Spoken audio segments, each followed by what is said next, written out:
తాంబూలం బియ్యాన్ని ఒకసారి వాయించండి. ఆనంద కర్పూరం నీరాజనం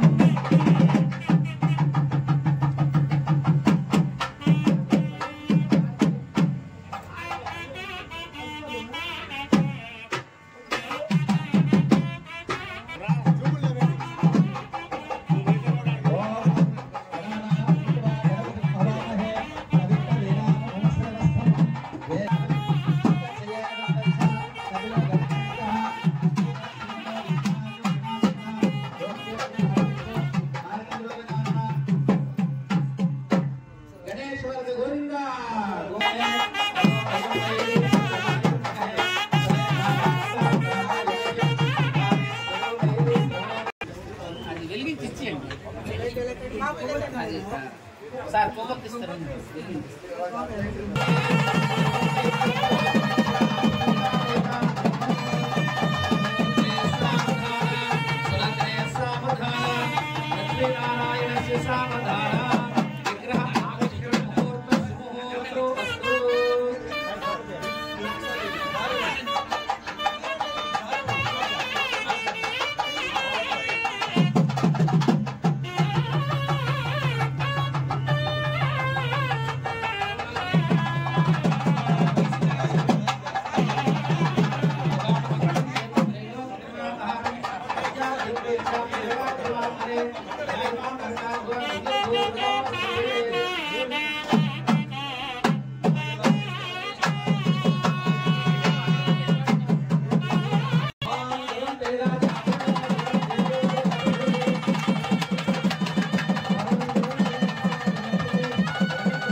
శ్రేష్ఠులు హెచ్చర్ల శ్రీ వెంకట సూర్యనారాయణ గారి విగ్రహావిష్కరణ ఈరోజు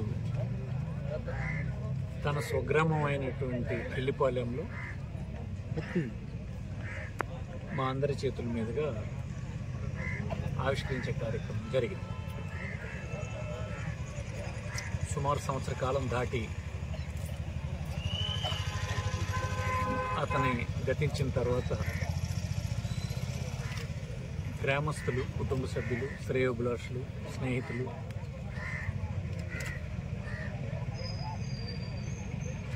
తన చిరకాలం అందరి జ్ఞాపకాల్లో ఉండాలని అభిమానంతో తన విగ్రహాన్ని నాడు ఇక్కడ ఏర్పాటు చేసి అన్ని రాజకీయ పార్టీలకు చెందినటువంటి వారిని ఆహ్వానించి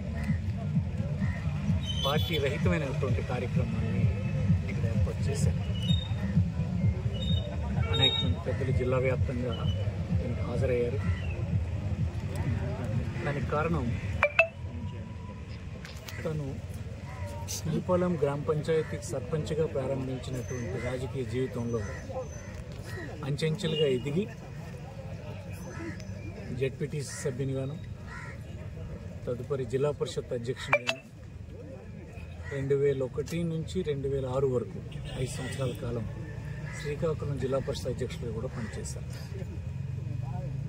తన బాధ్యతలు నిర్వహిస్తున్నటువంటి కాలంలో అతను సాటి ప్రతినిధుల పట్ల చూపినటువంటి సహృద్భావ వాతావరణం కానీ, సమాజ సేవలో అందరితో కలిసి పనిచేయడం కానీ, స్నేహితులుగాను సహచరులుగాను వారు అతన్ని ఎప్పటికీ మర్చిపోలేనటువంటి విధానాన్ని ఆయన అవలంబించారు. అంతేకాకుండా ఈ గ్రామంలో తన తండ్రి గారైనటువంటి అప్పన్న గారు కూడా సమితి అధ్యక్షునిగా పనిచేశారు. క్రియాశీలకమైనటువంటి రాజకీయాల్లో మొదటి తరానికి చెందినటువంటి వ్యక్తులుగా ఆ కుటుంబానికి పేరుంది. నేడు అదే కుటుంబం నుంచి తన కోడలు శ్రీధర్ భార్య, అంటే సూర్యనారాయణ గారి రెండవ కొడుకు అయినటువంటి శ్రీధర్ భార్య ఈనాడు శ్రీకాకుళం జెడ్పీటీసీ సభ్యురాలుగా శ్రీ దివ్య అన్నటువంటి అమ్మాయి వీళ్ళ ఎంపిక కాబట్టి, అంటే 3 తరాలు వీళ్ళు ప్రజా జీవితంలో కొనసాగుతూ ఉన్నారు. ఎప్పటికీ ప్రజల అభిమానాన్ని ప్రతిసారి పొందుతూ ఉన్నారు. కేవలం దానికి కారణం వారు సాటి కుటుంబాల పట్ల, ప్రజల పట్ల, గ్రామస్తుల పట్ల, శ్రేయోభిలాషుల పట్ల, రాజకీయ సహచరుల పట్ల అనుసరించినటువంటి విధానమే దానికి కారణమని నేను మనవి చేస్తున్నాను. సూర్యనారాయణ గారితో నాకు కూడా బంధుత్వం ఉంది. సేమ్ టైం నాతో కలిసి చాలా కాలం రాజకీయాల్లో పనిచేయడం కూడా జరిగింది. నేను రాష్ట్ర ప్రభుత్వంలో పనిచేస్తున్నాడు. ఈ ప్రాంతంలో అనేకమైన కార్యక్రమాలు, అతను కూడా అట్టడుగు స్థాయి నుంచి సమస్యలను అర్థం చేసుకునేటువంటి అవకాశం ఉంది కనుక అనేక సమస్యల పరిష్కారానికి అతను అటు రాజశేఖర రెడ్డి ప్రభుత్వం కానీ, ఇప్పుడు ఇంతకుముందు జగన్మోహన్ రెడ్డి ప్రభుత్వంలో కానీ మా అందరితో కలిసి ఆ సమస్యల పరిష్కారానికి ఆయన కృషి చేశారు. ఎప్పటికీ ఈ ప్రాంత ప్రజలు అతని సేవలను మర్చిపోలేరు. ఎవరైనా మరణించక తప్పదు, గిట్టక తప్పదు కనుక అతను కూడా ఆ భగవంతుడి నిర్ణయంతో జరిగింది. కానీ అతను భౌతికంగా లేకపోయినా ఎప్పటికీ ప్రజల హృదయాల్లో వారి కుటుంబ సభ్యులు ఉంటారని ఈ సందర్భంగా మనవి చేస్తూ, ఈ విగ్రహ ఆవిష్కరణ సందర్భంగా మరొకసారి నివాళులు అర్పిస్తూ వారి కుటుంబం తదుపరి తరంకి అందరూ చేదోడు వాదోడుగా ఉండాలని, ఈ ప్రజల ఆదరణ కొనసాగుతూ ఉండాలని ఈ సందర్భంగా నేను భగవంతుడిని వారికి సహకరించమని కోరుతూ సెలవు తీసుకుంటాను. నమస్కారం.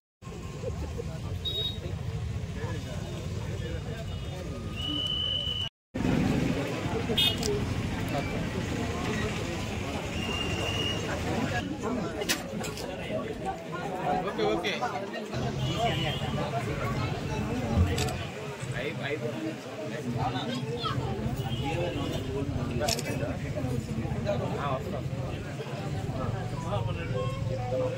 మేడం